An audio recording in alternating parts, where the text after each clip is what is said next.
Tommy, எங்கள் Tommy பார்க்குறீங்களா இல்லையா?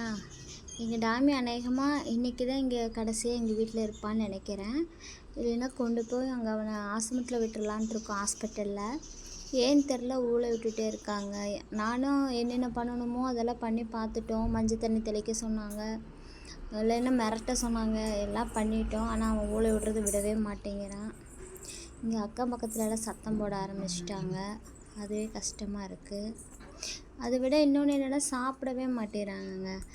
2 நாள் ஆச்சு அவன் சாப்பிட்டு. முட்டையை எது போட்டு கொடுத்தா சாப்பிடுவான், முட்டையும் சாப்பிட மாட்டேறான்.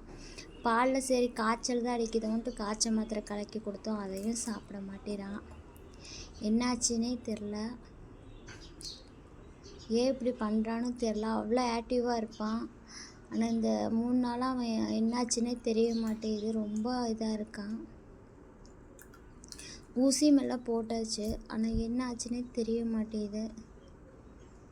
எப்பவுமே பண்ணாத வேலையெல்லாம் இப்போ பண்ணுறாங்க. ஊழையே விட மாட்டான். இப்போ இந்த கிட்டத்தட்ட 2 வாரமாக ஊழை விட்டுட்டே இருக்காங்க. பகலும் ஊழை விடுறான், நைட்டும் ஊழை விடுறான். அது மற்றவங்களாம் திட்ட ஆரம்பிக்கிற அளவுக்கு ஆயிடுச்சு.